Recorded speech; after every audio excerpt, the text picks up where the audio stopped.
জোটবদ্ধ নির্বাচনে অংশ নিতে গিয়ে প্রতীকের বিধান নিয়ে বেকায়দায় পড়েছে বিএনপি। গণপ্রতিনিধিত্ব আদেশের সংশোধনী অনুযায়ী জোট করলেও প্রতিটি দলকে নিজস্ব প্রতীকে ভোট করতে হবে, যা বিএনপির মতে যুগপৎ আন্দোলনের ছোট দলগুলোর জয় সম্ভাবনাকে দুর্বল করে দেবে। এই পরিস্থিতি মোকাবেলায় গণপ্রতিনিধিত্ব আদেশের সংশোধনীতে আবার পরিবর্তন আনতে সরকারের ওপর চাপ তৈরির চিন্তা করছে দলটি। এরই মধ্যে কয়েকটি নিবন্ধিত রাজনৈতিক দল আরপিওর ২০-এর ১ ধারার সংশোধনী বাতিলের আবেদন করেছে বলেও জানা গেছে।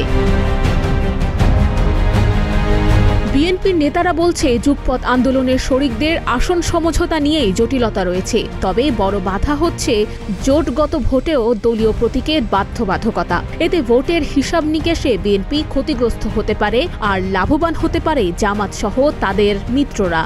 মূলত ছোট দলগুলো সাধারণত বিএনপির ধানের শীষ প্রতীকের জনপ্রিয়তার ওপর ভরসা করে নির্বাচনে আসতে চায়, কিন্তু সংশোধিত বিধান অনুযায়ী নিজস্ব প্রতীকে ভোট করতে হলে ব্যক্তিগত জনপ্রিয়তা না থাকা প্রার্থীদের জন্য জয় পাওয়া কঠিন হয়ে যাবে। যদিও জামাত নেতৃত্বাধীন ৮ দলীয় সমন্বয়ে প্রতীক কোনো বড় বিষয় নয়, তারা সমঝোতা হলে দাড়িপাল্লা কিংবা হাত পাখা যেটাই হোক নিজেদের প্রতীকে লড়তে রাজি। তবে বিএনপির উদ্বেগ হল ধানের শীষ প্রতীক ছাড়া জোটের আসন জয়ের সম্ভাবনা কমে যেতে পারে।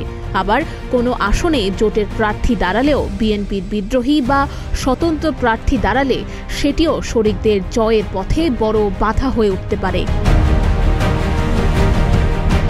নুসরাত অনন্যা, প্রতিদিনের বাংলাদেশ।